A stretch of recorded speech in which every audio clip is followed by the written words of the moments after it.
तो हम लोग चरक सूत्र 5 पढ़ रहे थे, मात्रा स्थिति अध्याय। और इसमें देखिएगा श्लोक नंबर 17 की बात देखिए। 17, श्लोक नंबर 17। तो श्लोक नंबर 17 में आया है, दिन में अंजन का प्रयोग न करने में हेतु, मतलब दिन में अंजन का प्रयोग क्यों नहीं करना चाहिए।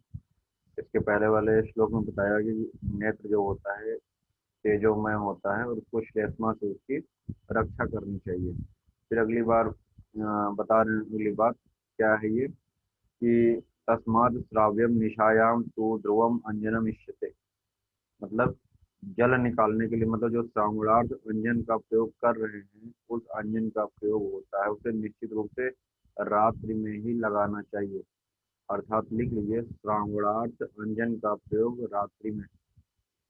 श्रावणार्थ अंजन का प्रयोग रात्रि में।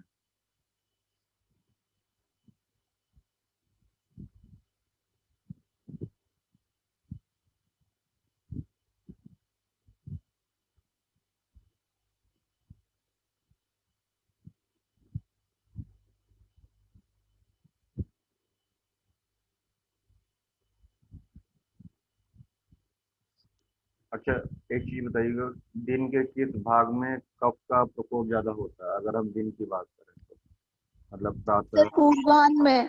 पूर्वाह्न में। तो देखिएगा विमर्श में लिखा होगा, चक्रपाणी के पहले एक लिखा होगा कि जिन अंजनों के प्रयोग में नेत्र से जल निकलता है उनका प्रयोग केवल रात्रि में ही करना चाहिए, परंतु जिनके प्रयोग से जल नहीं निकलता है, केवल नेत्र प्रसादन होता है, उसका प्रयोग दिन में भी किया जा सकता है। मतलब दृष्टि प्रसादन, नेत्र की जो दृष्टि है उसको स्वच्छ करने के लिए जिन अंजन का प्रयोग किया जाता है कि बिना श्रावणार्थ, उनका प्रयोग दिन में भी कर सकते हैं। फिर आगे लिखा होगा दिन में भी किया जा सकता है सविरांजन, कुछ लोग इसका प्रयोग केवल रात्रि में ही बताते हैं और जल निकालने वाले अंजन का प्रयोग प्रातः काल में, क्योंकि यह श्लेष्म वृद्धि का समय होता है। विभिन्न आचार्यों के मत को उन्होंने विमर्श में एक समराइज किया है। कुछ लोग कहते हैं कि प्रातः काल में जब कफ बढ़ा रहता है, जिससे हमने अभी पढ़ा था कि नेत्र को विशेष रूप से किससे भय होता है, श्लेष्मा से, क्योंकि वो पित्त प्रधान है, तेजोमय नेत्र है ना। हमने आपको महाभूत का भी बताया था कि शब्द स्पर्श रूप रस गंध की अगर हम बात देखें तो रूप जो है तेज का है, नेत्र का है। और फिर वहां पे मतलब जो नेत्र होता है उसकी श्लेष्मा से रक्षा करनी चाहिए, और श्लेष्मा का प्रकोप विशेष रूप से पूर्वाह्न में होता है, तो अंजन का प्रयोग श्रावणार्थ दिन में भी कर सकते हैं। बट अगर एग्जाम में पूछेगा तो हमको चरक को फॉलो करना है। श्राव्यम निशायाम को अंडरलाइन करिएगा। श्राव्यम निशायाम मिला, यस सर। को अंडरलाइन करिएगा। फिर देखिएगा श्लोक नंबर 19 के नीचे जो एक थोड़ा सा श्लोक लिखा, दृष्टि निराकुला भाति निर्मले, मिला। दृष्टि निराकुला को अंडरलाइन करिएगा। दृष्टि निराकुला।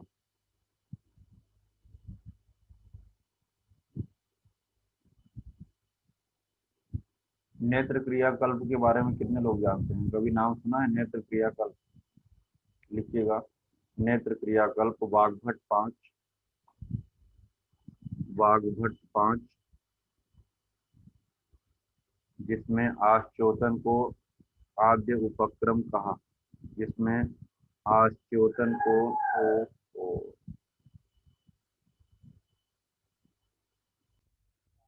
लिखिएगा वाग्भट 5, आश्चोतन को आद्य उपक्रम कहा। तो लिखिएगा सुश्रुत 5, सुश्रुत 5,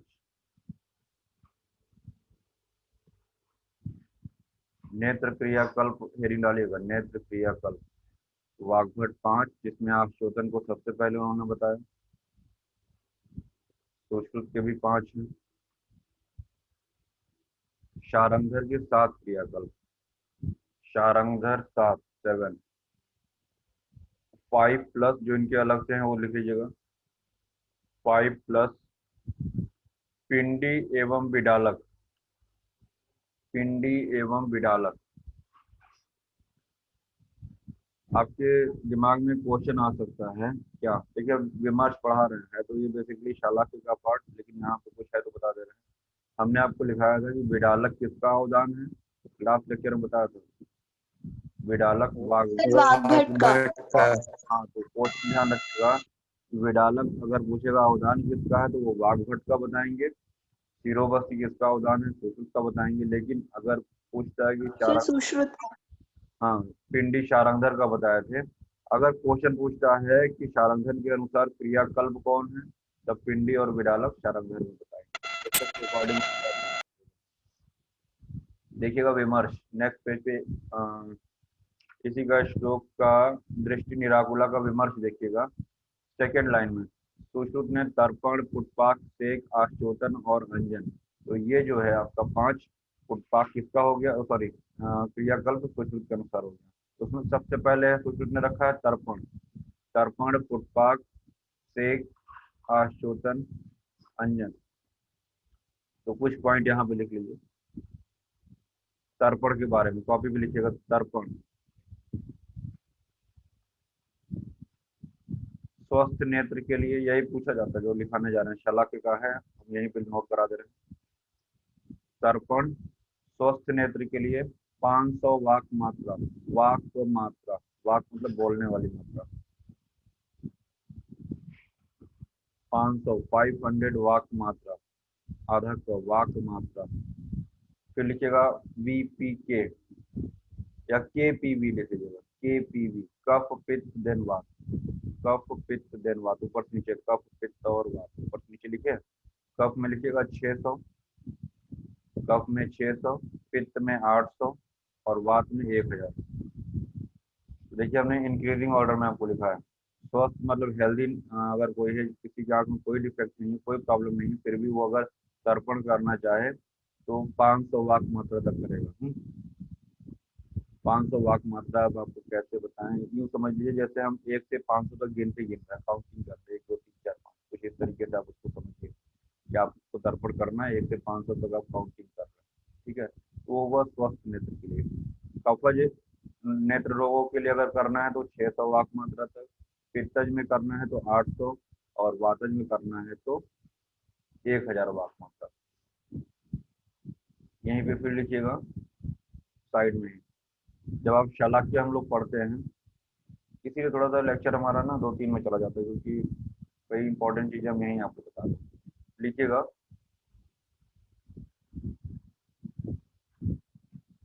ऊपर से नीचे तक जैसे हम बोल रहे हैं वैसे लिखिएगा। दृष्टिगत, दृष्टिगत, दृष्टिगत, उसके नीचे लिखिएगा कृष्णगत, कृष्णगत, कृष्णगत, दृष्टिगत, कृष्णगत, देन उसके बाद शुक्लगत, शुक्लगत, फिर संधिगत। फाइनल प्रॉब्लम में तो बहुत से लोग होंगे इसमें से, चला यस सर। ये टर्म समझ में आ रहा होगा। शुक्लगत, फिर संधिगत, वर्तमगत, वर्तमगत,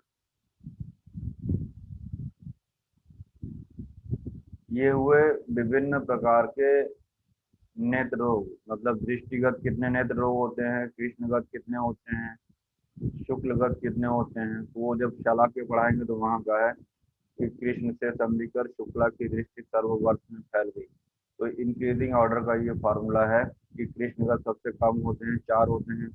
फिर संधिगत, कृष्ण से संधिकर, संधिगत नेत्र रोग 9 होते हैं, है ना। इसमें पुयाल सुपना, पुयाल स्वप्ना, श्रावक, परवड़िकाल, ये ऐसे करके हम लोग पढ़ते हैं वहाँ पे, बात की बात। तो दृष्टिगत में लिखिएगा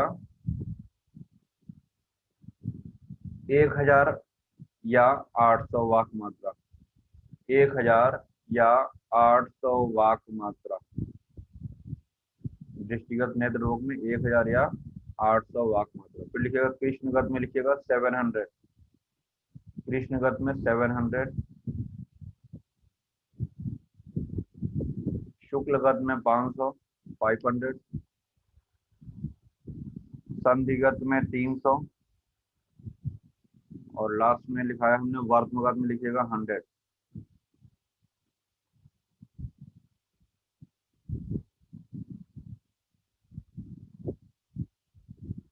याद कैसे किया था हमने, हम बता दे रहे हैं। हमने आपको ट्रिक बताया, कृष्ण से संधि कर, कृष्ण से संधि कर, हॉरिजॉन्टल में लिखिएगा लेफ्ट साइड, कृष्ण से संधि कर, शुक्ल की दृष्टि, शुक्ल की दृष्टि वर्त में फैल गई, वर्त में फैल गई। तो कृष्ण से के नीचे लिखेगा 7, कृष्ण के नीचे 7, संधि के नीचे 3, शुक्ल के नीचे क्या आएगा 5, 735। यहीं पे वाक मात्रा की बात बढ़ा रहे हैं, हम नेत्र रोग अभी नहीं पढ़ा रहे। जब आप फ्यूचर में नेत्र रोगों की संख्या पढ़ेंगे इनमें, तो यही ट्रिक रहेगा। कृष्ण के नीचे 4 लिख लीजिएगा, संधि के नीचे 9 लिख लीजिएगा, शुक्ल शायद 11 होते हैं, है ना। तो इस तरीके से सबके नीचे संख्या लिख लीजिएगा। तो 735 याद रखिएगा, फिर दृष्टि में 800 लिखिएगा, और वर्त में 100 लिख लीजिएगा। एक और इम्पोर्टेंट पॉइंट, वाग्भट ने अधिमंत में, अधिमंत क्या होता है, ग्लूकोमा को बोलते हैं। वाग्भट ने अधिमंत में 1000 वाक मात्रा बताया, 1000, 1000 वाक मात्रा बताया।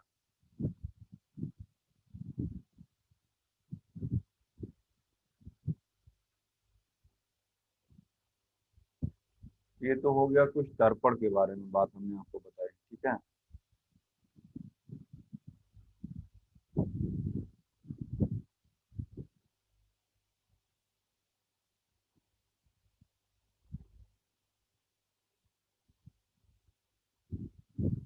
एक हेडिंग डालिएगा, सब हेडिंग आश्चोतन, आश्चोतन। आश्चोतन होता क्या है, आश्चोतन के बारे में हमको बता दें। जैसे हम लोग आई ड्रॉप डालते हैं ना, आई ड्रॉप डालते हैं तो थोड़ा सा ऊपर से आंख में ड्रॉप गिराते हैं, ऐसा होता है जनरली। तो उसको आप आश्चोतन समझ सकते हैं। तो लिख सकते हैं, लिखिए एक लाइन पहले, वाग्भट के अनुसार, वाग्भट के अनुसार कनीनक संधि, अभी बता रहे हैं कनीनक क्या होता है। कनीनक संधि के ऊपर, कनीनक संधि के, कनीनक, कनीनक संधि के ऊपर 2 अंगुल ऊपर, 2 अंगुल ऊपर, मतलब आंख के 2 अंगुल ऊपर से, बिल्कुल उसमें अंदर नहीं डाल देना ना, तो बहुत ऊपर से करना है। 2 अंगुल ऊपर से ड्रॉप गिराना है। 2 अंगुल ऊपर से 10 या 12 बूंद का प्रयोग, 10 या 12 बूंद का प्रयोग, 10 या 12 बूंद का प्रयोग। देखिएगा, ध्यान से देखिएगा, हमारी आंख में देखिए, हमारी जैसे आंख है तो देखिएगा, 2 इसमें पॉइंट है, एक तो नेजल की तरफ, नाक की तरफ, और दूसरा बाहर की तरफ। मतलब एक कह सकते हैं कि मीडियल और एक लेटरल। तो जो मीडियल वाला जो ये ज्वाइंट है अंदर की तरफ, ये वाला पॉइंट जो अंदर की तरफ है, जो नाक से मिल रहा है, इसको कनीनक बोलते हैं। और ये बाहर वाला लेटरल वाला जो ये कॉर्नर है, इसको अपांग बोलते हैं। तो कनीनक अंदर साइड वाला हो गया, अपांग बाहर साइड वाला कॉर्नर हो गया। तो इसी कॉर्नर में, अंदर के साइड वाले कॉर्नर में, कनीनक पे ऊपर से 2 अंगुल ऊपर से 10 से 12 बूंद औषधि की गिराते हैं। तो इसी को बोलते हैं आश्चोदन। एक और ट्रिक लिख लीजिएगा, SLR, वर्टिकल लिखिएगा, SLR, ऊपर से नीचे SLR, लिख लिया। Yes sir. थोड़ा सा स्पेस छोड़ दीजिएगा। सर SLR क्या है वो बाद में बताएंगे। एस के बगल में लिखिएगा 10, 10 बिंदु, एस के बगल में 10 बिंदु। SLR को डिकोड करने के लिए जगह छोड़ दीजिएगा। एस के बगल में लिखिएगा 10 बिंदु, एल के बगल में लिखिएगा 7 से 8 बिंदु, 7 to 8, और आर के बगल में लिखिएगा 12 बिंदु, 12 बिंदु।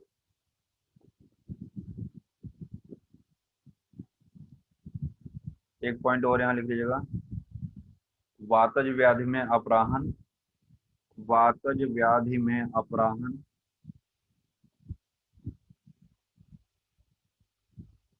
कफज व्याधि में कब करेंगे, पूर्वाहन, कफज व्याधि में पूर्वाहन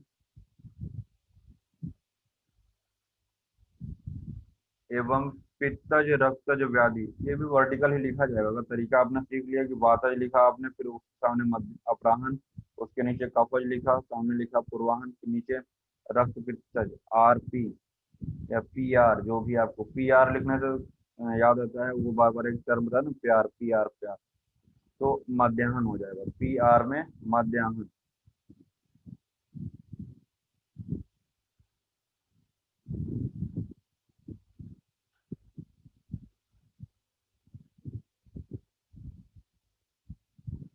ये तो हुआ आश्चोषण की बात। देखिएगा, अभी हमने आपको बताया पहला वाला तर्पण। तर्पण में करते क्या है कि जैसे आपको हमने कुछ दिन पहले भी मैंने आपको नहीं बताया था, तर्पण में करते क्या है कि अब तो तर्पण गॉगल आ गए हैं मार्केट में। आवाज आ रही है मेरी? Yes sir. Yes sir. तर्पण गॉगल जैसे स्विमिंग गॉगल नहीं आते हैं, वैसे तर्पण गॉगल आता है, उसको लगा दिया आपने और उसको पेशेंट को पहना के लिटा दिया। फिर उसके बाद देखिए विमर्श में जहाँ पे लिखा हुआ तर्पण की बात देखिएगा, विमर्श देखिएगा लिखा है ना तर्पण। Yes sir. Yes sir. तर्पण हेडिंग में चौथी लाइन देखिएगा, औषध सिद्ध घृत या घृतमंड लिखा होगा। घृतमंड को अंडरलाइन करिएगा। इसको त्रिफलाघृत भी कुछ लोग यूज करते हैं, घृतमंड। मेरे से UG में वाइवा में यही पूछा था, मेरे को वो मिला था तर्पण गॉगल, मैंने लिया था सबमिट करने के लिए, और मुझसे यही पूछा था कि उसके अंदर क्या भरा जाता है। याद रखिएगा, घृतमंड भरा जाता है, या त्रिफलाघृत भी कुछ लोग यूज करते हैं, तो घृतमंड करेक्ट आंसर होगा। करते क्या है कि थोड़ा सा कोच रहता है, उसको रोगी के नेत्र को खुला रहना चाहिए और पूरे तर्पण गॉगल को अंदर से भर देना चाहिए, और गॉगल क्या करता है, उसको बाहर नहीं निकलने देता है, और बार बार अपनी आंखों को खोलेगा बंद करेगा। ऐसा नहीं बिल्कुल आंख बंद करेगा, खोलेगा बंद करेगा, खोलेगा बंद करेगा, इस तरीके से। इसको बोलते हैं तर्पण प्रोसेस बोलते हैं। अब किस व्याधि में कितनी देर तक करते हैं, ये हमने आपको लिखा दिया है पहले, ठीक है ना। श्लोक का जो अभी हमने आपको बताया चौथी लाइन, उसी के 3-4 लाइन और नीचे, पूरेद घृत मंडस्त मिला है था कुछ, पूरेद घृत मंडस्त, मतलब उसको जो है, यस सर। हाँ, तो पहले तो ये दर्पण गॉगल नहीं आता था, तो वहां पे कुछ जैसे पीठी नहीं, जैसे उड़द का पीठी बना के उसको जो है चारों तरफ नेत्र के उसको मेड़ टाइप का बना दिया जाता है, जिससे वो जो तेल होता है, वो घृतमंड जो होता है, वो बाहर नहीं निकल पाता। तो देखिएगा आया होगा, आधारो मास चूर्णेन, ऐसा कुछ करके मिला, परिमंडलम, मतलब उसके चारों तरफ परिधि में जो है मांस और चूर्ण, यानी कि जो उड़द होता है उसकी पीठी बना के चारों तरफ लगा देते हैं, जिससे वो बाहर नहीं निकल पाता है, ठीक है।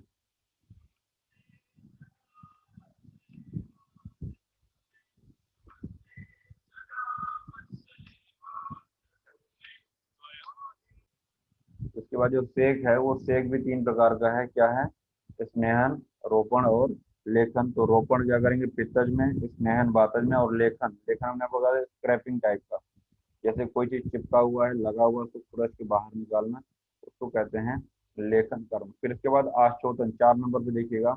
आश्चोतन हमने आपको वही एग्जाम्पल बताया आई ड्रॉप का, है ना। तो ये आश्चोतन भी स्नेहन, रोपण और लेखन भेद से 3 प्रकार का होता है। थर्ड लाइन देखिएगा, वैसे ही क्रम से वात पित्त और कफज विकार में, स्नेहन वातज में, रोपण पित्तज में, और लेखन कफज में करेंगे। देखिए लिखा, इस कार्य के लिए ड्रॉपर की सहायता लेना अच्छा होता है, वही आई ड्रॉप की बात कर रहे हैं। फिर अंजन की बात की गई उन्होंने, 5वें नंबर पर देखिएगा अंजन, है ना। तो देखिएगा स्टार्टिंग में दिया हुआ लेखन, रोपण और प्रसादन, लेखन, रोपण एवं प्रसादन।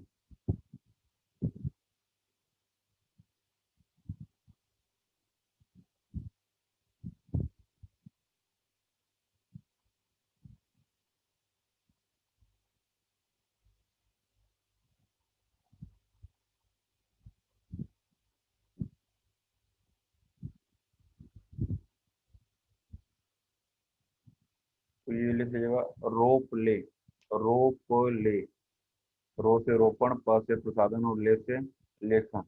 अष्टांग हृदय और सुश्रुत के अनुसार अंजन 3 प्रकार के, अष्टांग हृदय सुश्रुत अंजन 3 प्रकार के यहाँ पे बताएं, रो प ले। रो से रोपण, प से प्रसादन और ले से लेखन। ध्यान रखिएगा ये स्नेहन नहीं है यहाँ पे। फिर लिखिएगा संग्रह में चार है। परोस ले, वो रोप ले था, यहाँ पे परोस ले। प रो स ले।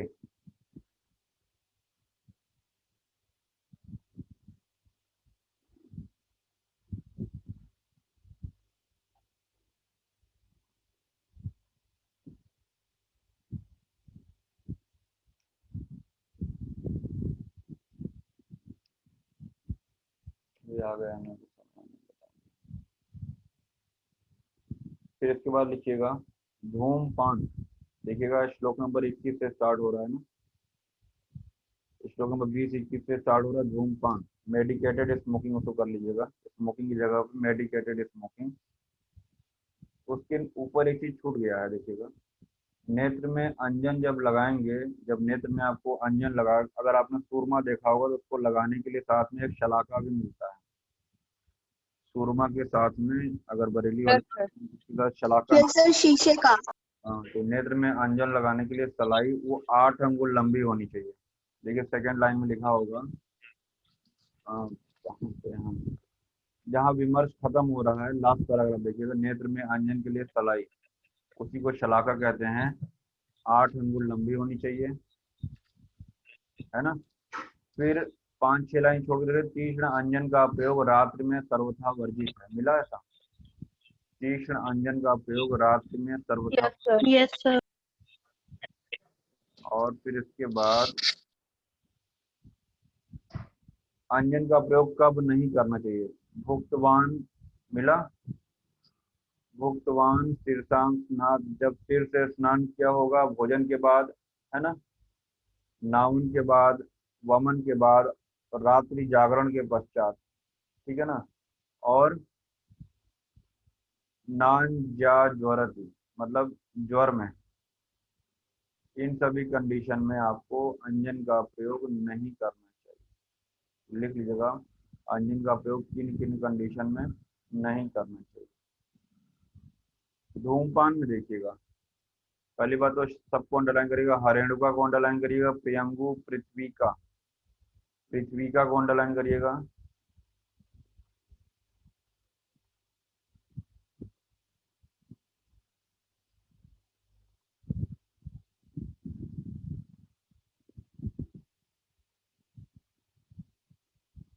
केशर।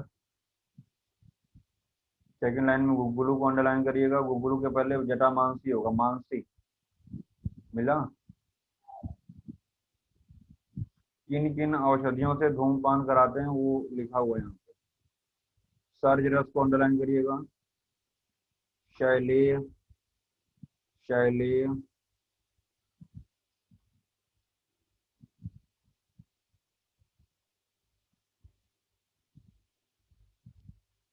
श्रीवेष्टक, शल्लकी, श्रीवेष्टक, शल्लकी।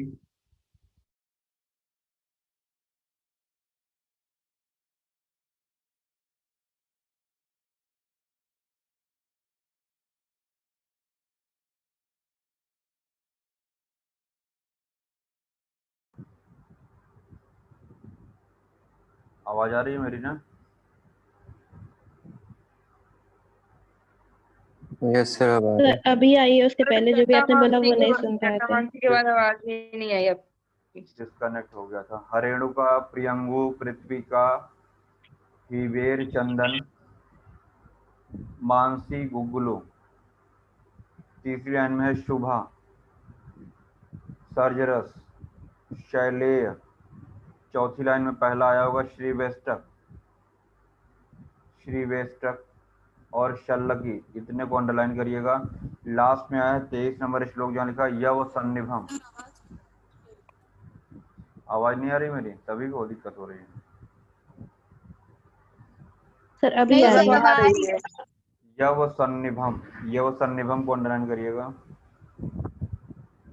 अंगुष्ठ संमिताम को अंडरलाइन करिएगा, 5th लाइन।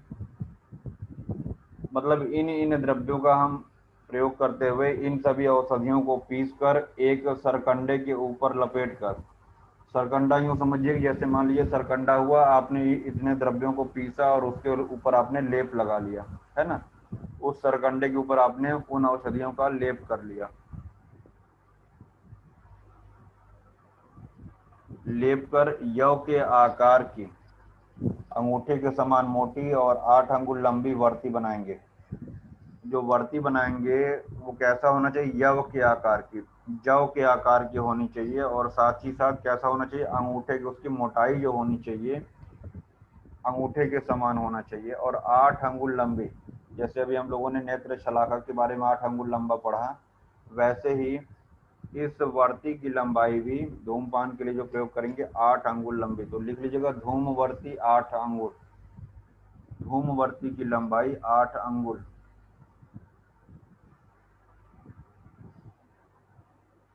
यहीं भी लिख लीजिएगा सुश्रुत 12 अंगुल, सुश्रुत 12 अंगुल,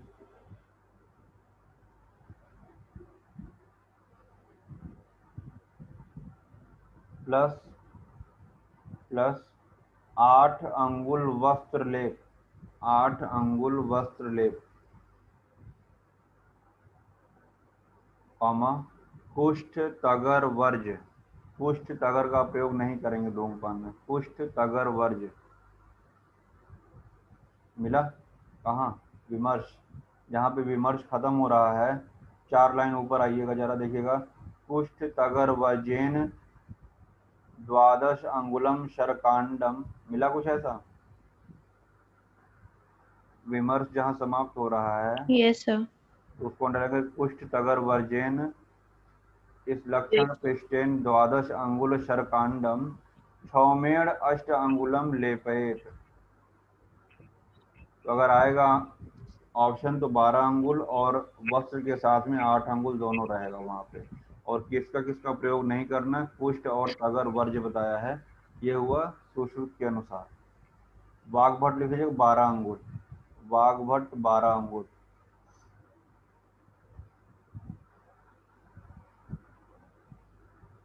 लिखा हुआ विमर्श की तीसरी लाइन नीचे देखिएगा, वाग्भट ने सींग की लंबाई 12 अंगुल बताई है। कुछ चीजें फटाफट लिखिएगा। धूमपान नेत्र की लंबाई, हेडिंग डालिएगा धूमपान नेत्र की लंबाई, धूमपान नेत्र की लंबाई। 3 कॉलम बनाइए, चरक, सुश्रुत, वाग्भट, चरक, सुश्रुत, वाग्भट। चरक में लिखिएगा VSP, ऊपर से नीचे वर्टिकल VSP, VSP वैरेचनिक, स्नेहिक, प्रायोगिक। समझ में आ रहा है? ये डिफरेंट चैप्टर को एक ही जगह पे हम लिखा, जिससे स्कैटर्ड फॉर्म में कंफ्यूजन ना हो। वैरेचनिक, स्नेहिक, प्रायोगिक, ये आपको हम अभी जब नस से पढ़ाएंगे तो वहाँ भी धूमपान, वहाँ भी पंचकर्म में भी पढ़ाएंगे तो वो कवर हो जाएगा। वैरेचनिक में 24 अंगुल, वी वैरेचनिक 24, स्नेहिक 32 अंगुल 32, और प्रायोगिक में 36 अंगुल, प्रायोगिक 36। तो 24, 32 और 36। सुश्रुत वाले में लिखिएगा 24, 32, 48, 48, 24, 32, 48। ये क्या हो गया? VSP तो रहेगा ही रहेगा, इन्होंने 2 और ऐड किया है। वैरेचनिक, स्नेहिक, प्रायोगिक के अतिरिक्त इन्होंने 2 और बताए हैं। कौन कौन से? उसी के नीचे लिखेगा VSP के नीचे, फिर से संख्या होता है 24, 32 और 48, यानी इनका वैरेचनिक 24 अंगुल, स्नेहिक 32 और प्रायोगिक 48। लिखिएगा इसके बाद कासघ्न, कासघ्न में लिखेगा 16, 16 और वामनिक, वामनिक ये भी 16, वामनिक 16।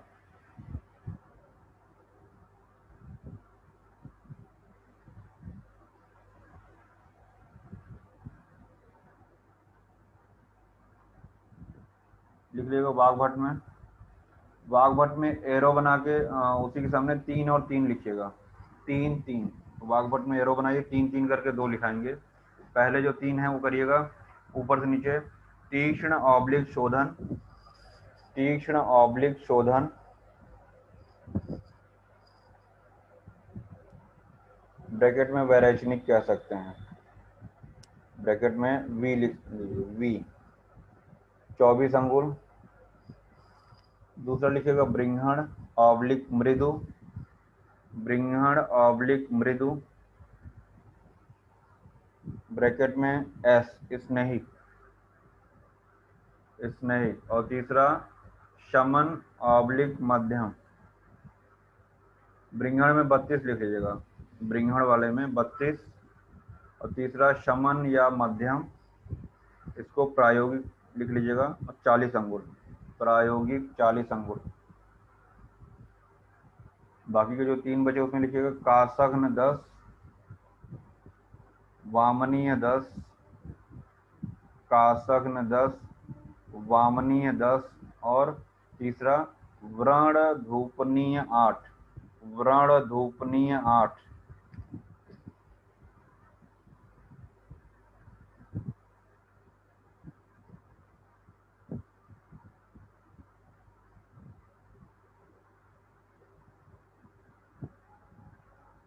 फिर लिखिएगा धूमपान संख्या, धूमपान संख्या, हेडिंग डालिएगा धूमपान संख्या। वर्टिकल में लिखिएगा वीएसपी, वीएसपी, वी के आगे लिखिएगा 3 या 4, 3 या 4। एस में लिखिएगा 1, पी में लिखिएगा 2, वैरेचनिक 3 या 4, स्नेहिक 1 और प्रायोगिक 2। ये चरक के अनुसार था।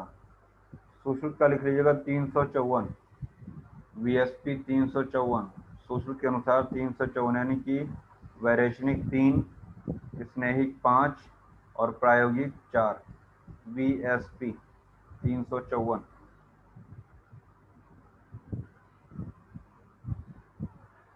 ये संख्या बताया है हमने, एक सब हेडिंग और डाल लीजिएगा। क्या हो गया? सर हाँ सर वो 3 से 4 और 1 2 जो वो चरक का था ना। वो चरक का था। वीएसपी 3 या 4, वैरेचनिक में, स्नेहिक में 1 और प्रायोगिक में 2। फिर हमने बताया सुश्रुत का वीएसपी 354। ये सब थोड़ा सा टेक्निकल चीजें हैं, कंफ्यूजन होता है, इसीलिए सब लिखा दे रहे हैं एक ही जगह, जिससे बार बार कंफ्यूजन ना हो। अब अगली हेडिंग हम डलवा रहे हैं धूमपान काल। ये संख्या था, अब धूमपान काल लिखिएगा। सर ये इतनी बार करवाते हैं ना? हाँ, ये संख्या मतलब इतनी बार कराता है।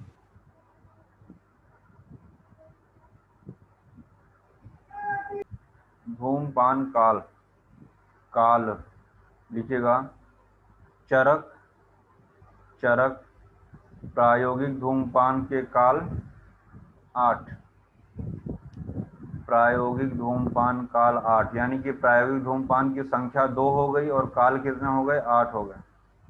समझ में आ रहा है कि नहीं? अगर संख्या पूछेगा तो संख्या 2 बताएंगे। अभी हमने लिखाया नीचे वीएसपी 3 4 या 1 या 2 ऐसा कुछ करके लिखाया ना नीचे। धूमपान की संख्या देखिए। Yes sir. Yes sir. अगर एग्जाम में पूछता है कि धूमपान की संख्या चरक के अनुसार प्रायोगिक की, तो हम आंसर बताएंगे 2, और प्रायोगिक धूमपान के अगर काल पूछेगा तो 8 बताएंगे। ठीक है ना? लिखिएगा सुश्रुत के अनुसार धूमपान 12 काल, सुश्रुत के अनुसार धूमपान के 12 काल।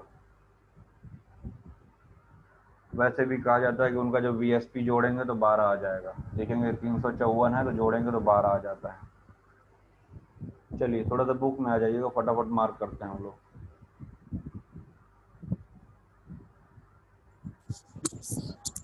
हाँ, चरक ने सर्ज रस का प्रयोग प्रायोगिक में किया है, चरक ने सर्ज रस का प्रयोग प्रायोगिक में किया है। सुश्रुत ने सर्ज रस का प्रयोग स्नेहिक में किया है, स्नेहिक। ध्यान दीजिएगा, एक बात बता रहे हैं, जहाँ पे धूमपान हेडिंग पड़ी हुई है 24 नंबर श्लोक के बाद, तो जहाँ पे धूमपान लिखा हुआ है, जहाँ धूमवर्ती पहला शब्द लिखा हुआ है हिंदी में, वहीं लिख लीजिएगा प्रायोगिक। वहीं पे क्या लिखेगा? प्रायोगिक। तो वो स्टार्टिंग में प्रायोगिक हो गया। देखिएगा 25 नंबर श्लोक के बाद एक यहीं पड़ेगा स्नेहिक, मिला? स्नेहिक, स्नेहिक 25 नंबर श्लोक का हेडिंग देखिएगा, स्नेहिक। नहीं मिला? वसा आदि हाँ स्नेहिक। वही तो स्नेहिक, वही वही वसा आदि मतलब स्नेहिक लिखा हुआ है ना। उसके बाद 26 में देखिएगा वैरेचनिक, शिरो वैरेचनिक ही चाहे वैरेचनिक मत कहिए, यानी यही वीएसपी। वैरेचनिक यानी सिरो वैरेचनिक, स्नेहिक और प्रायोगिक, तीनों में कौन कौन से द्रव्यों का प्रयोग करेंगे यहाँ पे लिखा गया है। तो हमने आपको प्रायोगिक में वो सब द्रव्य बताए थे। 25 में स्नेहिक में देखिएगा वसा, घृत, मोम, ये सब मधुच्छिष्ट मोम को बोलते हैं। मधुच्छिष्ट जो होता है मोम को कहा जाता है। किसी का अनम्यूट है, म्यूट कर लीजिए। तो वसा, घृत, मोम, इन सभी का प्रयोग कर रहे हैं किसमें? स्नेहिक में। और फिर इसके बाद देखिएगा लिखा हुआ है सुश्रुत ने स्नेह धूमपान का विधान इस प्रकार बताया है, सर्ज रस को गोला बना लीजिए, सर्ज रस को गोला बना लीजिएगा। मिला सर्ज रस? तो हमने आपको सर्ज रस जो है चरक में 22 नंबर श्लोक में प्रायोगिक में लिखाया, और सुश्रुत ने किसमें बताया सर्ज रस? स्नेहिक में। कभी इतना डीप में नहीं पूछेगा। चलो सिरो वैरेचनिक यानी वैरेचनिक में देखते हैं क्या क्या है उसमें। श्वेता और ज्योति दोनों हैं, श्वेता और ज्योति दोनों हैं, और मनोहर भी हैं।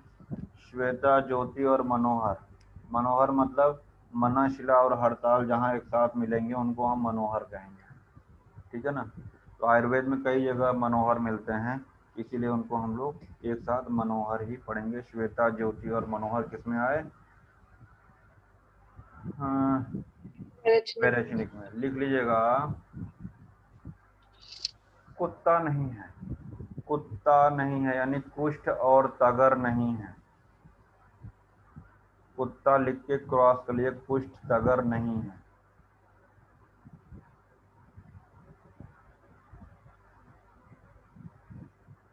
ध्यान दीजिएगा, अगर है पर तगर नहीं है ना। अगरू, अगर है, अगरू बोलते हैं, अगरू और तेजपत्र, तगर नहीं है। देखिएगा विमर्श की 5वीं लाइन, तगर पुष्ट इन दोनों का यदि सिरो विरेचनाल धूम में पान किया जाए तो चक्रपाणी मतानुसार क्या हो जाएगा? यानी कि अगर कुत्ते से अगर आप कराएंगे तो क्या हो जाएगा? मस्तुलुंग का स्राव होने लगता है। तो इसीलिए हमने आपको बताया कुष्ठ और तगर का प्रयोग नहीं करेंगे। अगर करा देते हैं तो क्या हो जाएगा? मस्तुलुंग का स्राव होने लगेगा, ध्यान रखिएगा, ठीक है।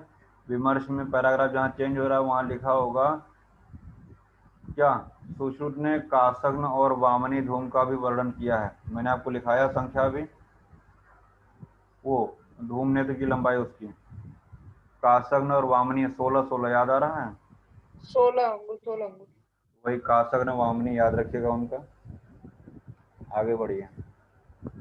अब धूमपान से क्या क्या लाभ होते हैं? धूमपान से क्या क्या लाभ होते हैं? बहुत ढेर सारी बातें लिखी हैं।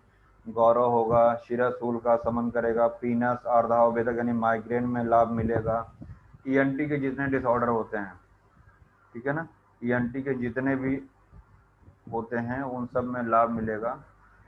साथ ही साथ 4थी लाइन देखिए, खालित्य आया होगा, खालित्य पिंजरत्वम च केशानाम पतनम तथा, यानी खालित्य और पालित्य दोनों में।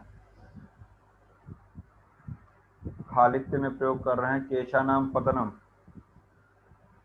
खालित्य का मतलब क्या होता है और पालित्य का मतलब क्या होता है? बालों का झड़ जाना। खाली का मतलब खाली। खालित्य का मतलब पूरी तरीके से बाल गायब हो जाना, और उसके बताया जाना। केशानाम पतनम। आगे देखिएगा छ्वयथु, छ्वयथु को अंडरलाइन करिएगा।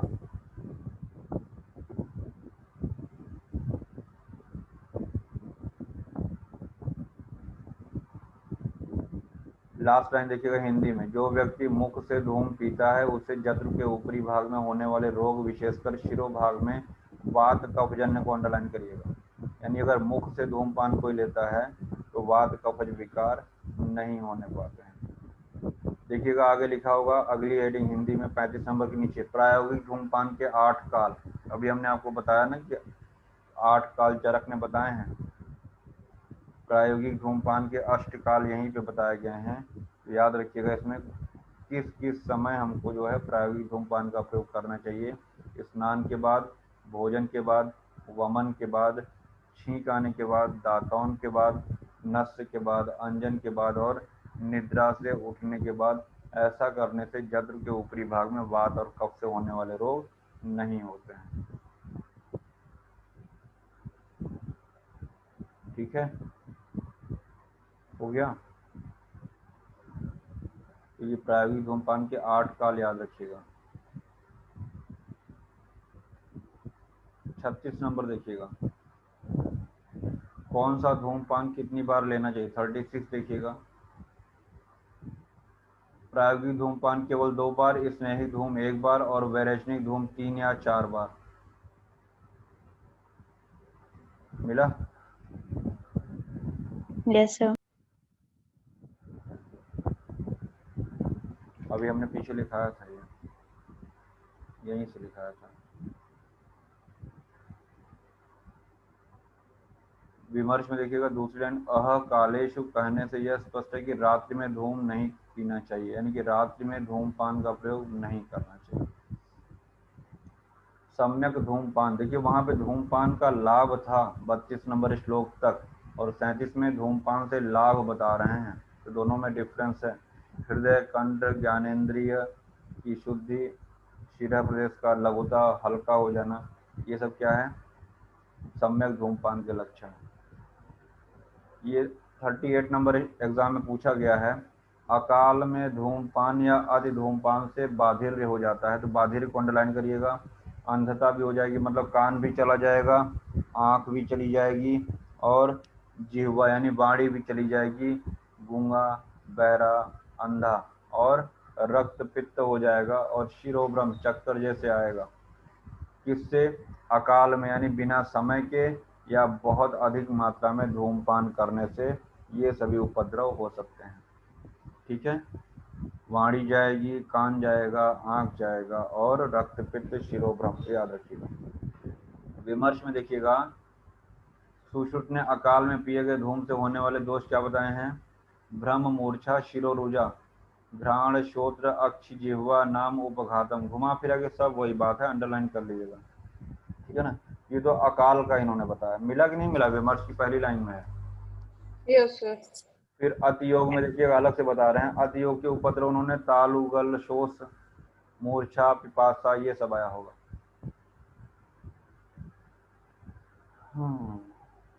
अब अगर आपने अकाल में या बहुत ज्यादा अगर धूम्रपान करा दिया है तो उसकी चिकित्सा क्या करेंगे?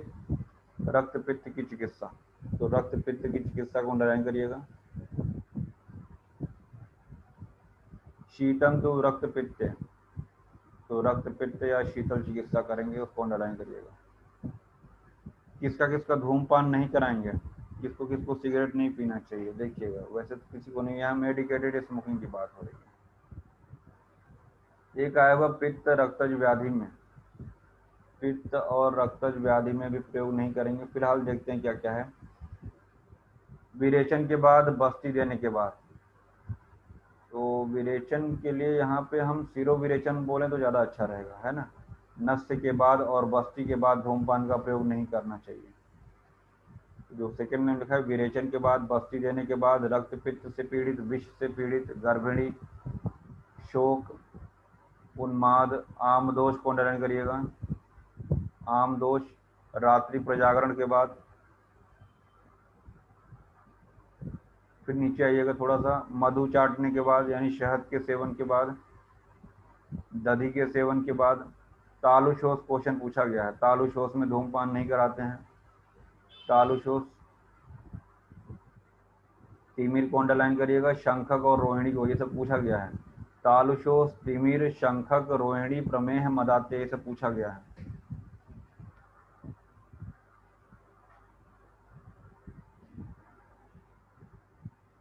हो गया, इन सभी कंडीशन में आपको धूम्रपान नहीं कराना है। विमर्श जहां खत्म हो रहा है, देखिएगा शारंगधर के अनुसार 12 वर्ष की आयु से पूर्व और 80 वर्ष की आयु के बाद का समय ही अकाल होता है। यानी इस लाइन से हम ये कह सकते हैं कि धूम्रपान के लिए आयु क्या हो गई, 12 से 80। तो लिख सकते हैं धूम्रपान आयु शारंगधर के अनुसार 12 से 80 वर्ष। शारंगधर 12 से 80। वहीं देखिए वाघभट्ट ने 18 वर्ष की आयु से बताया। देखिएगा लास्ट टाइम वाघभट्ट ने 18 वर्ष की आयु से पूर्व धूमपान करना मना किया है। जब तक रिजल्ट नहीं हो जाएगा धूमपान नहीं करेगा वाघभट्ट के अनुसार। एक पॉइंट और लिख लीजिएगा, वमन के बाद धूमपान कराते हैं। वमन के बाद धूमपान कराते हैं।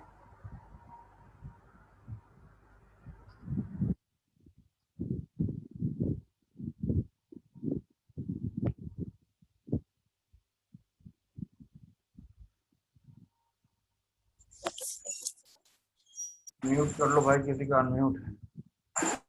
सर सर जब ये धूमपान जो है वो तो मेडिकेटेड स्मोकिंग है ना? हम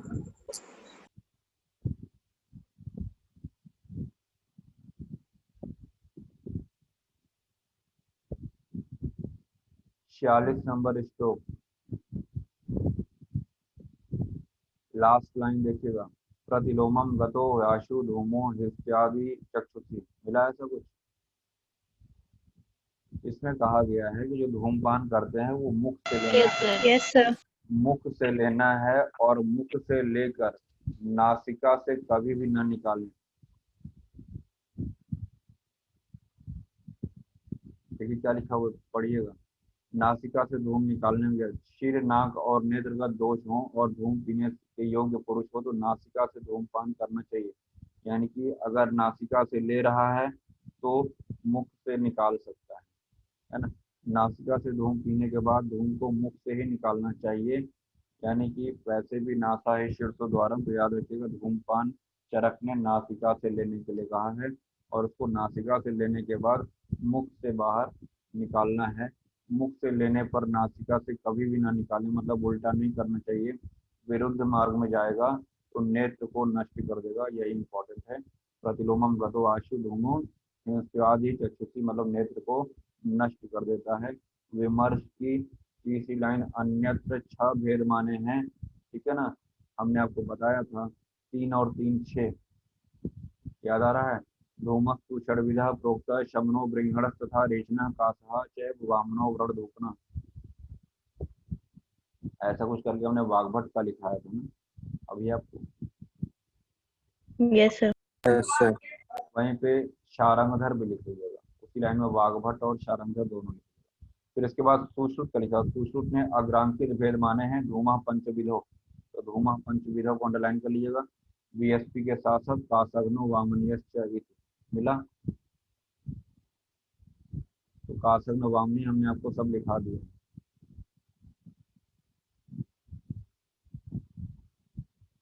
बोलो मिल गया। तो सुश्रुत के 5 और सर 6 तो हमने आपको सब पहले लिखा दिया है। सर हाँ सर अभी आपने शारंगधर का बताया था, वो बता बोलो। सर, वो मिस हो गया था शारंगधर का। अरे वही लिखा हुआ जो लाइन, जो धूमा सुषर्विधा प्रोक्ता शमनो बृंगण तथा वो शारंगधर और वाघभट्ट दोनों वहां लिखी है ना। 3 और 3 हमने लिखाया था। Okay sir. धूम नेत्र प्रमाण श्लोक नंबर 50,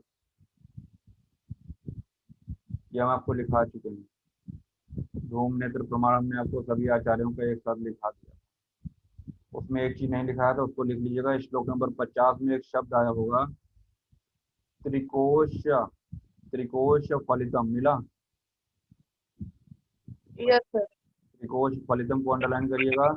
और कोलास्थ प्रमाणितम, कोलास्थ प्रमाणितम, तो रिजु होना चाहिए, बेर की गुठली के समान अग्रभाग होना चाहिए और 3 कोश वाला होना चाहिए। अंदर उसमें 3 चैम्बर होने चाहिए, या कोश कह सकते हैं, 3 कोश वाला होना चाहिए। बैर की गुठली निकल जाना चाहिए, इतना उसको जो है उतना उसका स्पेस अंदर का होना चाहिए। 53 नंबर 53। जैसे हमने बताया था कि विभिन्न कर्मों में अयोग अतियोग सम्यक के हमको एक चार्ट बनाना है, तो यहाँ पे धूमपान के अयोग का क्या लक्षण दिया हुआ है। अविशुद्ध स्वरों, धूमपान करने के बाद रोगी का स्वर शुद्ध न हुआ हो, कंठ में कफ भरा हुआ हो, सिर जकड़ा हुआ हो, ये सभी धूमपान के अयोग के लक्षण हैं। मतलब आपने प्रयास किया धूमपान कराने का, लेकिन प्रॉपरली आप करा नहीं पाए। अतियोग में क्या क्या है देखिएगा, हिंदी में बता रहे हैं। तीसरी लाइन देखिएगा, दाह, तृष्णा, मोह, रक्तस्राव, शिरोभ्रम। मिला। श्लोक नंबर 54 का हिंदी का पढ़िएगा। Yes sir.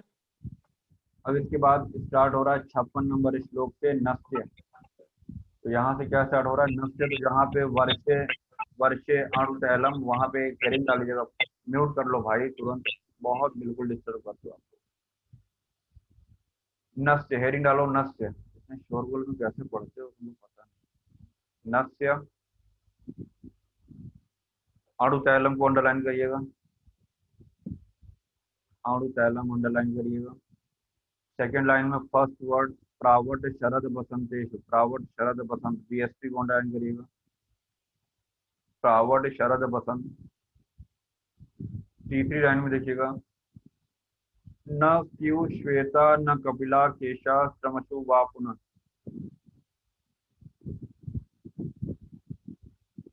फिर लिखिएगा चौथी लाइन देखिएगा, मन्यास्तंभ अंडरलाइन करिएगा, शिरशूल अर्जित हनु संग्रह अंडरलाइन करिएगा। फिर आया है पीनस आर्धाव भेदक शिरा कंप। सेकंड लास्ट, सर्वे इंद्रियाणाम वैमल्यम बलम भवति, जीर्यत उत्तमांगे जरा न लभते बलम। तो ये आपको नस्य से या शिरो विरेचन से लाभ है। जब हम सिद्धि स्थान में पढ़ाएंगे, पंचकर्म पढ़ाएंगे, तो आपको ये नस्य से लाभ अवश्य याद रखना होगा कि नस्य से क्या क्या लाभ होता है। तो यहाँ पे आपने देख रहा है 57 नंबर श्लोक में 57 में नस्य के 3 ऋतुएं बताई हैं, प्रावट, शरद और बसंत में नस्य लेना है। ठीक है, यानी कि यहाँ पे ग्रीष्म नहीं है, शीत नहीं है और वर्षा नहीं है। तो क्या इन ऋतुओं में हम नस्य नहीं कराएंगे? अगर इमरजेंसी आ जाएगी तब क्या करेंगे? तो हम खाली बीएसपी के चक्कर में थोड़े नहीं रहेंगे। बीएसपी मतलब Basant, S for Sharad, P for प्रावट। तो ये हुआ नस्य की ऋतुएं, बीएसपी, बसंत, शरद, प्रावट। लिखिएगा आत्यायिक अवस्था में, सिद्धि स्थान की लाइन लिखा रहा हूँ, जो लिखाने जा रहा हूँ सिद्धि स्थान में आप पढ़ेंगे। आत्यायिक अवस्था में वर्टिकल लिखिएगा ऊपर से नीचे, ग्रीष्म में पूर्वाहन, ग्रीष्म में पूर्वाहन, शीत में मध्याहन, शीत में मध्याहन, वर्षा में न दुर्दिन, वर्षा न दुर्दिन, या यूं कह सकते हैं कि न अभ्र काले, यानी आकाश में जब बादल नहीं हो, जब सूरज निकला हो, इस तरीके से। तो न दुर्दिन या न अभ्र काले।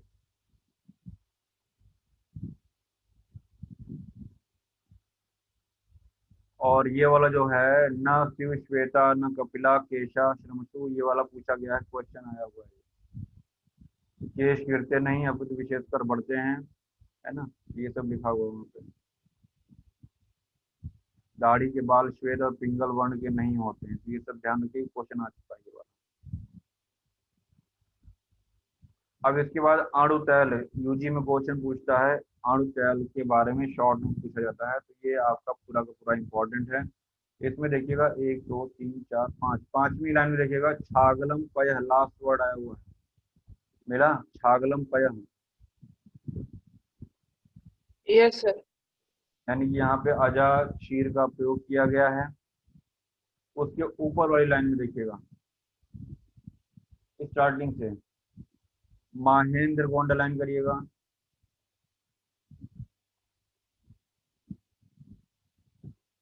उसी के बगल में तैल द्वादश गुणम को अंडरलाइन करिएगा, और 70 श्लोक के ऊपर देखिएगा सेकेंड हाफ, त्रयहात त्रयहात सप्ताहम मिला कुछ ऐसा? त्रैहास्य। अच्छा। इतनी चीजें यहाँ पे आपको इम्पोर्टेंट चीज जो हमने आपको अंडरलाइन कराई। अब देखें क्या क्या है। एक और चीज है, प्रतिदिन की मात्रा। प्रतिदिन अणुतेल के सेवनी मात्रा आधा पल, अर्ध पल, अर्ध पल।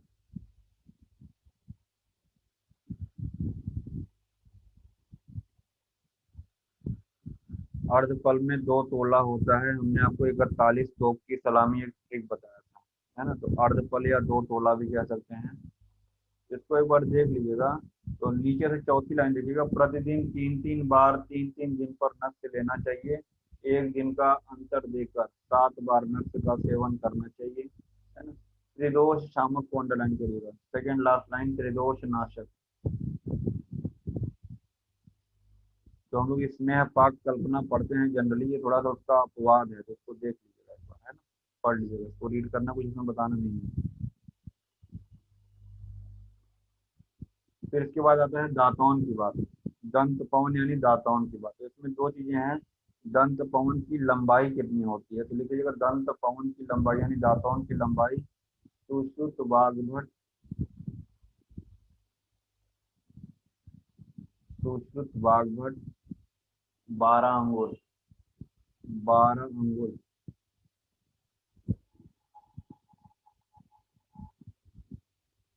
लिखिएगा जिह्वा निर्लेखन, जिह्वा निर्लेखन सुश्रुत 10 अंगुल, 10 अंगुल।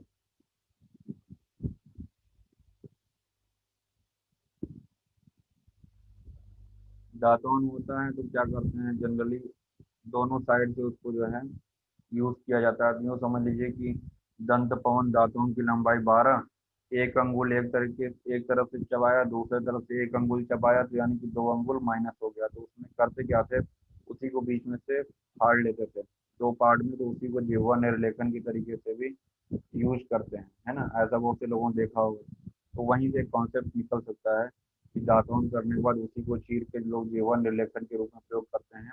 यानी जिह्वा निर्लेखन 12 में से दोनों साइड से 1 1 अंगुल वो चबा के खत्म कर देगा, तो कितना बचेगा, 10 अंगुल। तो जिह्वा निर्लेखन 10 अंगुल याद रखिएगा। कहीं पे हमने चरक शब्द यूज नहीं किया। तो जिह्वा निर्लेखन एक बार एग्जाम में पूछा था कि चरक के अनुसार जिह्वा निर्लेखन की लंबाई होती है 10 अंगुल, 12 अंगुल, 8 अंगुल। चौथा ऑप्शन था नन, तो नन लग जाएगा क्योंकि चरक में जिह्वा निर्लेखन की लंबाई नहीं बताई। ठीक है, लिखिएगा। अगर रसों की बात करें तो तिक्त रस में निम्ब, तिक्त रस निम्ब, कषाय रस में खदिर, कषाय रस खदिर, मधुर रस में मुलेठी, मधु, मधुर रस में मधु, और कटु में करंज, कटु में करंज।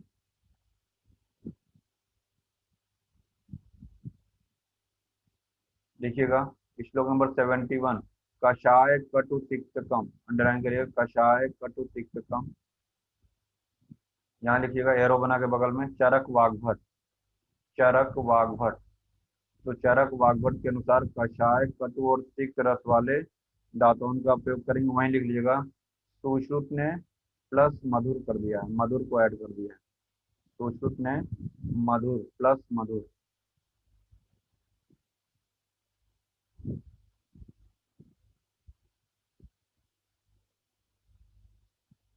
अब 72 नंबर श्लोक में दाताओं से क्या क्या लाभ होते हैं वो लिखा हुआ है।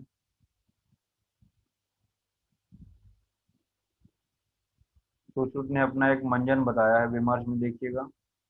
72 नंबर श्लोक का विमर्श, छौद्रव्योश त्रिवर्गो, उसमें मधु है, त्रिकटु है, त्रिजातक है, तैल है और लवण है। इसका एक मंजन बनाने के लिए सुश्रुत ने बताया है। तो मधु है उसमें, त्रिकटु है यानी टोंट मरीच पिपली, त्रिजातक है, तैल है और लवण है। अब किनका किनका दातौन श्रेष्ठ होता है, करंज का है, कनेर है, अर्क भी है, मदार भी, ध्यान रखिएगा मदार भी है उसमें, मालती है, अर्जुन और असन। अर्जुन और असन दोनों जो होते हैं उदर्द प्रशमन महाकषाय में भी हैं। दोनों अर्जुन और असन दोनों उदर्द प्रशमन महाकषाय में भी हैं।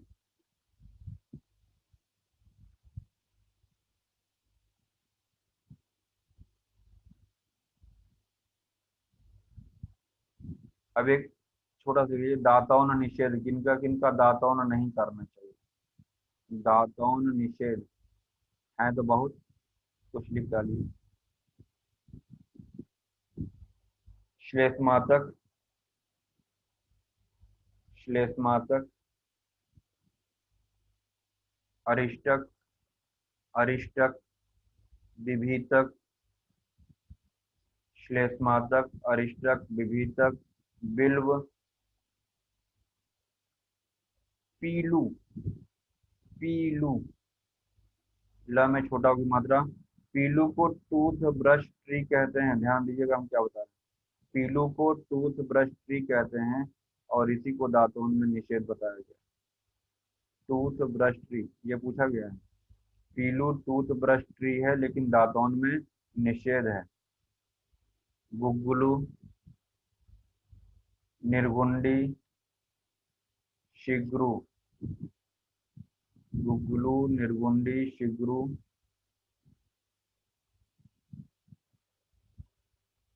मधुर अम्ल लवण, मधुर अम्ल लवण,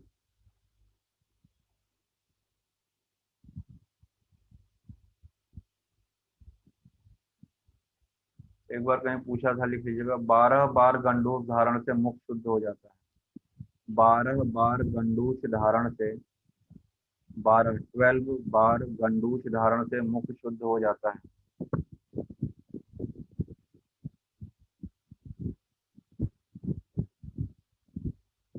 श्लोक नंबर 75 देखिएगा। जीवा निर्लेखन की बात कर रहे हैं। किस किस चीज का होना चाहिए। सोना, चांदी, ताम्र, है ना, रांगा, त्रपु, ये सब लिखा हुआ होगा, उसको देख लीजिएगा। त्रपु रांगा को बोलते हैं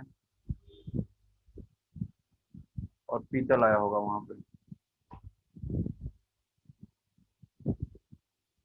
विमर्श में आया हुआ दांतों की लंबाई 12 अंगुल, जीवन निर्लेखन 10 अंगुल होती है। मिला कुछ ऐसा विमर्श में आया। यस अंडरलाइन का जो अंडरलाइन करिएगा। अब मुख से अगर दुर्गंध आ रही तो आप जानते हैं कि सुगंध वाले सारे द्रव्यों का प्रयोग करेंगे, जैसे इलायची वगैरह हम सभी लोग जानते हैं। देखिए क्या क्या है उसमें। अगर मुख से दुर्गंध आ रही है तो क्या क्या उसमें प्रयोग करेंगे। जायफल, पूगफल, लवंग वृंत, कंकोल, सुंदर पान की पत्ती, छोटी इलायची, है ना। तो तांबूल को अंडरलाइन करिएगा 77 नंबर श्लोक में। कंकोल को अंडरलाइन करिएगा। और पूगफल, सुपारी को बोलते हैं पूगाना। और जाति यानी जायफल को बोल रहे हैं। तो जायफल, कटुक लता कस्तूरी को पूग सुपारी को बोल रहे हैं। लवंग का, ये सब हम लोग जनरली जानते हैं मुख को स्वच्छ करने के लिए, दुर्गंध को नष्ट करने के लिए। अगले पेज पे देखिएगा। गंडूस की बात करते हैं। गंडूस तो लिख लीजिएगा। गंडूस के भी 4 भेद होते हैं। गंडूस के 4 भेद। स्नेहिक, ऊपर से नीचे, स्नेहिक, शमन, शोधन, रोपण। स्नेहिक, शमन, शोधन, रोपण।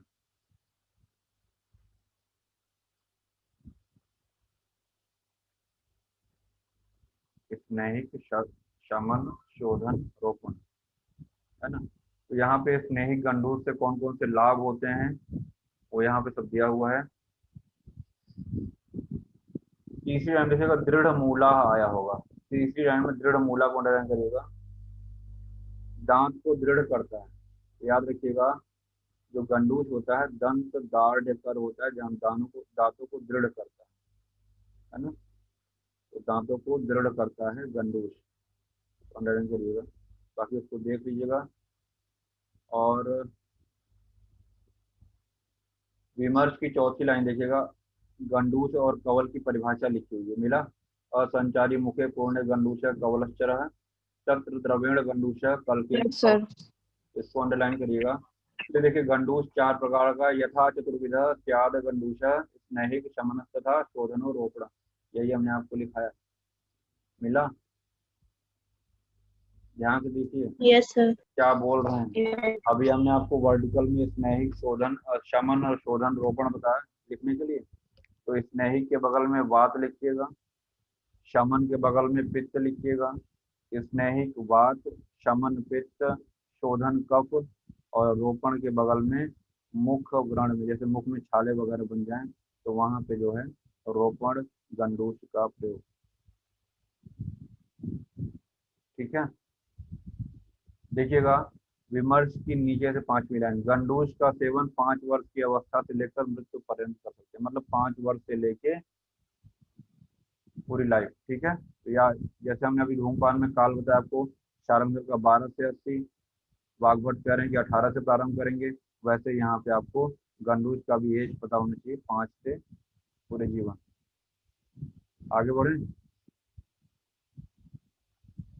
कहा जाता है कि सिर पे तेल रखना चाहिए। अब यहाँ थोड़ा सा इंटरेस्टिंग लगेगा, जो हम लोग जनरली कहते हैं ना कि आयुर्वेद में बताया कि दिनचर्या ऋतुचर्या का पालन करना चाहिए, यहाँ थोड़ा सा इंटरेस्टिंग और होता जाएगा।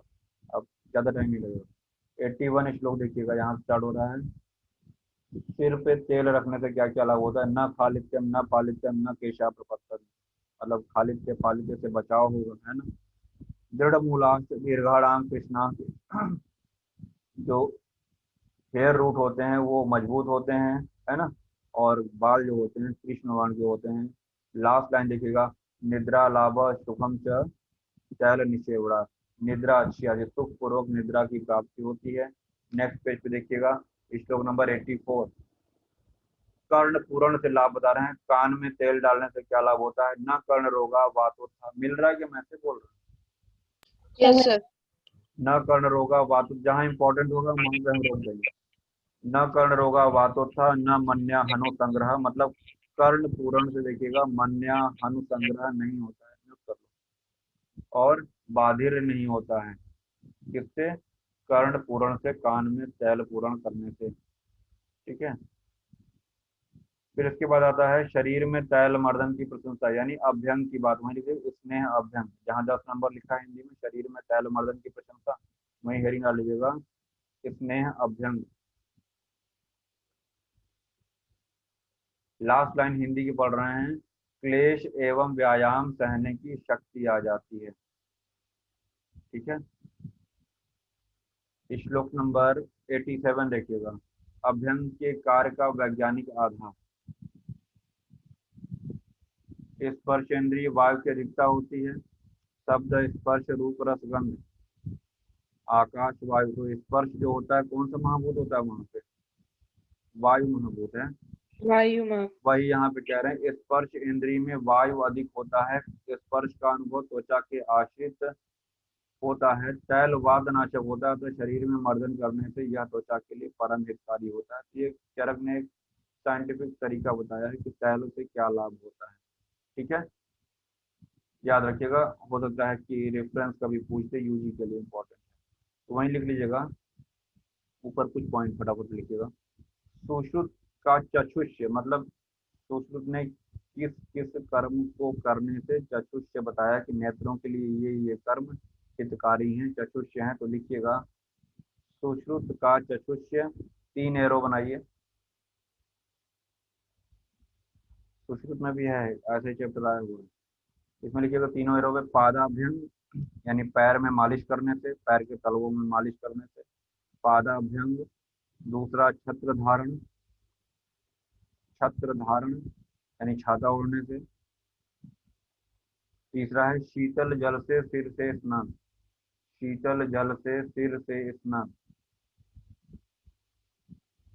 एक पॉइंट लिखिएगा, सुश्रुत का चक्षु प्रसादन, दोनों में डिफरेंस है। सुश्रुत का चक्षु प्रसादन, चक्षु प्रसादन जैसे लिखिए पाद प्रक्षालन, पैर धोने से, पाद प्रक्षालन। फिर लिखिएगा चरक का चक्षुष्य, चरक ने किसको बताया चक्षुष्य? पादत्र धारण, पादत्र धारण, पादत्र मतलब जूता या खड़ाऊं, खड़ाऊं, पादत्र धारण। सोचिए कि खड़ाऊं धारण करने से नेत्रों की ज्योति बढ़ेगी, ऐसा चरक ने बताया। अभी आगे आएगा तो सब बता रहे हैं, ठीक है। और लिख लीजिएगा। आइए नीचे देखते हैं। अभ्यंग कहाँ कहाँ नहीं करेंगे, विमर्श में आया हुआ है। 88-89 श्लोक का विमर्श देखिएगा। वहीं लीजिए अभ्यंग कंट्राइंडिकेशन, कंट्राइंडिकेशन को C/I, जहाँ भी अपत्य या कंट्राइंडिकेशन लिखा रहे तो आयुर्वेद में उसको बुक में C/I कर लीजिए, ठीक है ना। मतलब कंट्राइंडिकेशन वहीं लिख लीजिए। केवलम साम दोषेषु न, ऐसा कुछ करके श्लोक आया था इसी लाइन में ना। तो इन परिस्थितियों में आपको अभ्यंग नहीं करना है। वहां पे तरुण ज्वर भी आया होगा, तरुण ज्वर भी आया होगा। तो इन कंडीशन में अभ्यंग मना किया गया। 5 मिनट और पढ़ा के खत्म कर रहे हैं इसको, फिर आप लोग क्वेश्चन पूछेगा जो पूछना होगा। 91 श्लोक में दृष्टि प्रसाद को अंडरलाइन करिएगा। 91 दृष्टि प्रसाद म्यूट कर लीजिए। 91 दृष्टि प्रसाद। लास्ट लाइन में गृहस्थी वाद को अंडरलाइन करिएगा। देखिएगा पादाभ्यंगेन पादयो, मतलब पैर में अभ्यंग करने से क्या होता है, पैर के तलवों में आप जानते हैं कई मर्मा पॉइंट होते हैं, कई चीजें होती हैं। आपने देखा होगा कि प्रेशर वाले भी अपना कई पॉइंट उसमें दिखाते हैं कि इस पॉइंट का इस ऑर्गन से संबंध होता है, तमाम चीजें। तो यहाँ पे पाद अभ्यंग की अगर हम बात करें तो यहाँ पे दृष्टि प्रसाद, चरक के अनुसार पाद अभ्यंग से क्या होता है, दृष्टि प्रसाद होता है। और हमने सूचित को क्या बताया, पाद अभ्यंग से क्या होता है, चक्षुष्य होता है, ठीक है। तो वो यहाँ भी लिख सकते हैं कि सुश्रुत ने क्या बताया है, चक्षुष्य बताया। पाद अभ्यंग के बगल में एक एरो खींच के पाद अभ्यंग से सुश्रुत चक्षुष्य। और चरक क्या कहते हैं, दृष्टि प्रसाद, मतलब नेत्रों में स्वच्छता निर्मलता आती है। साथ ही साथ गृहस्थी वात में लाभ मिलता है, यानी कि सियाटिका में लाभ मिलता है। और पैरों में जैसे वेदना हो रही हो, स्नायु संकोच हो रहा हो, तो इन सभी व्याधियों में लाभ मिलता है पैर में शैल अभ्यंग पाद अभ्यंग करने से। फिर आया हुआ शरीर मार्जन, क्वेश्चन पूछा गया 93 नंबर श्लोक में, स्वेद विभत्सता हंति। 93 नंबर श्लोक, स्वेद विभत्सता हंति, मिला? Yes sir. क्वेश्चन आया हुआ, क्यों लिख लिया, जब बोले क्वेश्चन आया तो क्यों लिख लिया करो वहीं पे। शरीर मार्जन करने से, है ना, मतलब दुर्गंध से लाभ मिलता है, दुर्गंध को नष्ट करेगा। ये पूछा गया था उत्तराखंड पीजी में 2014 में। 94 नंबर श्लोक, शरीर बल संधान करम डैश डैश करके ओजस करम परम, यही पूछा था। तो शरीर बल संधान कर, इतना ही पढ़ते ही आपका दिमाग किधर जाएगा, स्नान की तरफ जाएगा? नहीं जाएगा, व्यायाम की तरफ भागेगा। हमारा जो दिमाग है सबसे पहले संधान को देखते ही शरीर में बल उत्पन्न करेगा, संधान करेगा, आप तुरंत भागेंगे व्यायाम की तरफ। याद रखिएगा ये श्लोक स्नान का है, शरीर बल संधान स्नानम ओजस करम परम, ठीक है। और क्या है, पवित्रता तो आती है, कहीं से गंदगी से आइए आप तो स्नान करने के बाद पवित्र हो जाता है व्यक्ति। वृष्य, ठीक है ना, वृष्य होता है मोस्ट इंपॉर्टेंट, आयुष्य, आयु का वर्धन होगा। श्रम स्वेद मलापहम, मतलब श्रम, आप जानते हैं आग्रह में चरक ने बताया है स्नान श्रम हरणम, वहां पे दो चीजें आई हैं, सुरा श्रम हरणम, जो सुरा का पान नहीं करते हैं उनके लिए बताया है स्नान श्रम हरणम, ठीक है। तो ये हुआ स्नान करने से श्रम यानी थकावट भी दूर होगी, साथ ही साथ श्रम तो दूर हो रहा है, स्वेद अगर बहुत पसीना आ रहा है वो भी शांत हो जाएगा, और जो मल है, जो शरीर का मल है वो भी दूर हो जाएगा, मल का भी शुद्धि हो जाता है। तो याद रखिएगा पवित्रम वृश्यम आयुष, पूरा श्लोक याद रखिएगा। अगर आप कहीं किसी प्लेटफॉर्म पे अगर आप स्नान की लाभ बताना चाह रहे हैं तो धड़ाधड़ बता दीजिए श्लोक, तो वो भी प्रसन्न हो जाएगा। क्या बात बताइए, तो हम जाड़े में महीने में नहीं नहाएंगे, रोज नहाएंगे, है ना। तो पवित्रम वृश्यम आयुष्यम श्रम स्वेद मलापहम शरीर बल संधानम स्नान ओजस करम परम। इसके बाद कुछ और बातें हैं, कुछ उसका विमर्श में आया हुआ है ना। सर्वेंद्रिय विशोधनम पुंसत्व वर्धनम, जो इन्होंने वृक्ष का उन्होंने उसको पुंसत्व वर्धन कह दिया है। ये सब बातें हम लोग अगले लेक्चर में पढ़ेंगे, और ये सब भी पढ़ेंगे। देखिएगा विमर्श में ही नीचे से चौथी लाइन, मूषणेन शीर्ष स्नानम अहितम, मिला कुछ ऐसा विमर्श में? Yes sir. तो जो जाड़े में गीजर के पानी से लोग गरम गरम स्नान सिर पे कर लेते हैं, कितना हानिकारक है, इसके बारे में हम लोग अगली क्लास में पढ़ेंगे। और बाकी बातें 2 पेज और बचा हुआ है, आधे घंटे में समाप्त हो जाएगा ये, क्योंकि हमने टाइम इसलिए लिया कि इससे क्वेश्चन बहुत पूछा जाता है। और एक जो आयुर्वेद का एक होलिस्टिक अप्रोच है, दिनचर्या, ऋतुचर्या, हम चाहते हैं कि और आहार वाला इस कॉन्सेप्ट को आपको ऐसा पढ़ाया जाए कि जो कभी निकले ना और बार बार उसको आपको देखना ना पड़े, पढ़ना ना पड़े, तो रट जाए, वो दिमाग में बैठ जाए। इसलिए सब टाइम टेकिंग है, क्योंकि जो आयुर्वेद का फर्स्ट डिवीजन है स्वस्थ से स्वास्थ्य रक्षण, ये सारे चैप्टर उसको पूरा करते हैं। जो मात नई, जो 4 चैप्टर का हमने ठीक बताया आपको, मात नई, मात्रा स्थिति, तत्व स्थिति, नववेगान धारणी और इंद्रियों कमनी, चारों चैप्टर बहुत इंपॉर्टेंट है आयुर्वेद के पहले प्रयोजन की सिद्धि के लिए। तो इसको ढंग से पढ़िए, बाकी हम लोग अगली क्लास में पढ़ते हैं। ठीक है।